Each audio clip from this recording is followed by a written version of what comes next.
You're watching a classic episode of Bass Pro Shops Outdoor World Television. I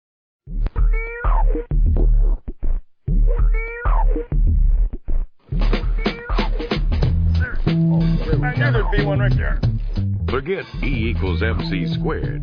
There's only one equation that serious bass fishermen care about. Grass equals bass.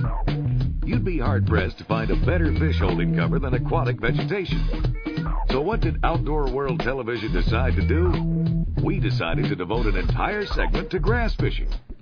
We've gathered together some of our top pros to show you how they approach fishing aquatic vegetation. Let's get started. There you go. All right, Kevin. Right on, Kev.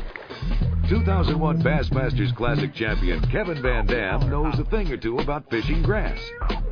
He's grown up fishing the vegetation-laden lakes of Michigan and has developed an uncanny ability to catch bass from this form of cover. Today, we join Van Dam on the California Delta, a fishery so full of aquatic weeds it resembles a massive salad bar. Kevin's joined by good friend and California native Mike O'Shea. I know it. California Delta is, probably one of the greatest fisheries, definitely on the West Coast. It's got tremendous numbers of fish, and on any pitch you could catch there was an 18 caught here last year, so, you could catch a world record bass, but you catch numbers of quality fish here too, and it's fun fishing too. It's real shallow. You can see all the tules in the grass, and it's massive. This is a place you definitely want to have a GPS to get around, and you can get lost in it. It all looks the same, but it sure has a lot of fish, and we're gonna see what we can do to catch a couple of those big ones for sure. Bulrushes, or tules as Californians call them, provide an excellent sanctuary for bass. Kevin and Mike pitch their offerings to the outside edge of the tules.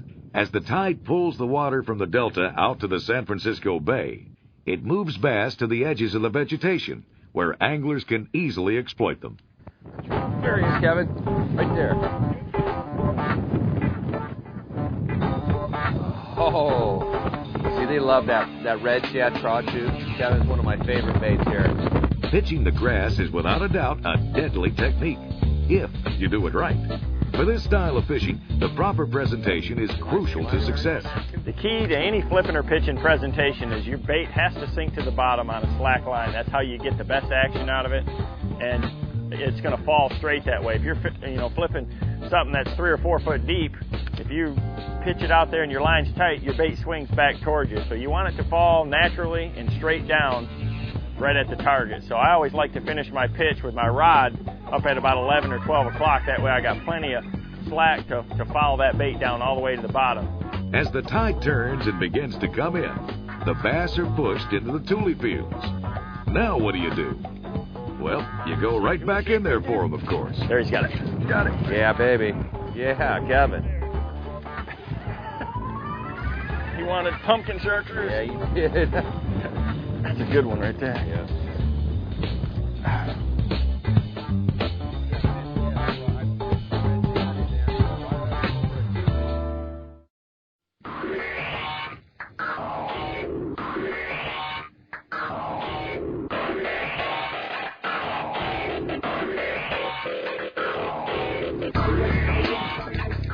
Woo Daves loves to fish aquatic vegetation, and it's not surprising, considering the 2000 Bassmasters Classic winner lives near the grass-infested Potomac River.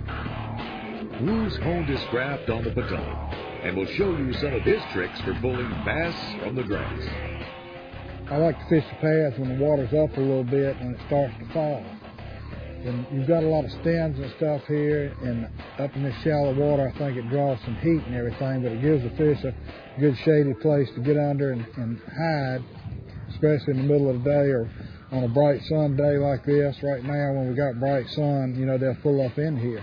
And as this water falls out later today, pulls the fish out from in the middle of the paths where it's too shallow out to the edge, and fishing usually even gets better. Woo's flipping a Texas rig Zoom Baby brush hog into the pads. Daves has chosen to downsize this style of creature bait to appeal to the sluggish bass.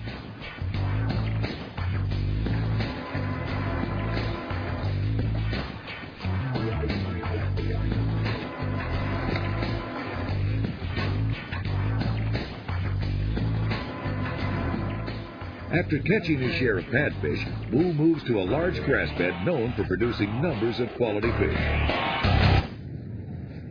Good one, too.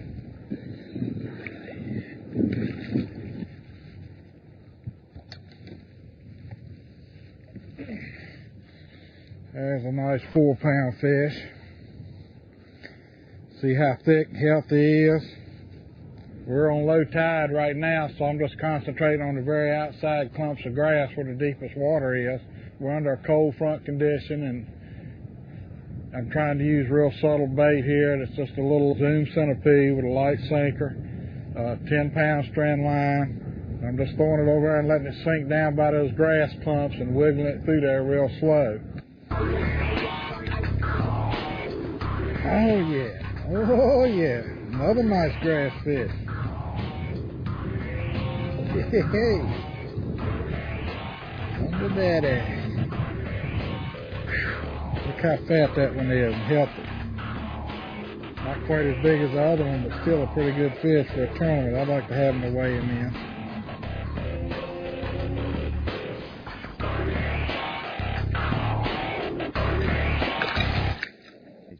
Toledo Bend Reservoir is the biggest man-made body of water in the southern United States, and it's known to bass fishermen as one of the greatest grass lakes around. Just ask veteran pro anglers Tommy Martin and Stacy King. When it comes to producing numbers of quality bass, the Bend is hard to beat. It's March, and big female bass are staging on grass edges ready to spawn. Boy, he's fat.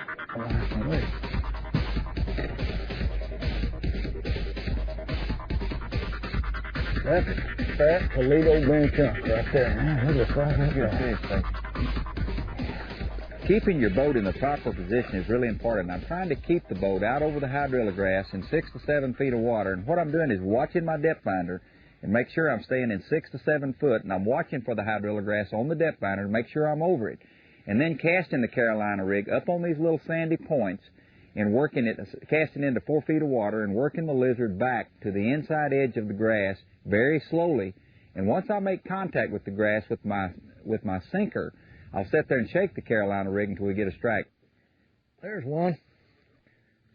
Boy, it's a pretty one.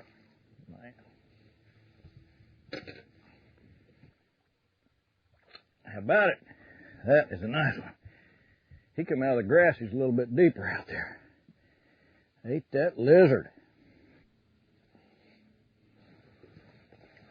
What I'm doing is traveling along an inside grass line, and there's a little sandy area between the bank and the grass line. And I'm casting that bait up on that sand, and I'm dragging it real slow back to the edge of that grass. I follow the grass line with my depth finder, and I drag my Carolina rig back real slow to the edge. Sometimes I just kind of sit there and shake it. A lot of people have a tendency to work it too fast, and you can do that if your fish are real aggressive. But if they're sluggish like they have been today, you've got to work it slow, shake it when you get to the edge of the grass, and that's where you're going to get a big bite. Oh, that's a good one. I can feel him shaking his head. There he is. Oh, that's a big one.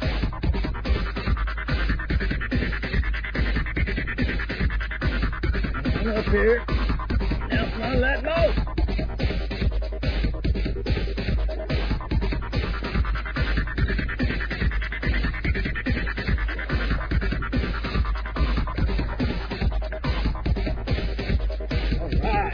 Sir, look at the size. No other form of cover provides a better sanctuary for bass than grass. No ticker going, I love it. Our pros have shown how productive aquatic vegetation can be. So forget about E equals MC squared. Grass equals bass is the most important equation to bass fishing.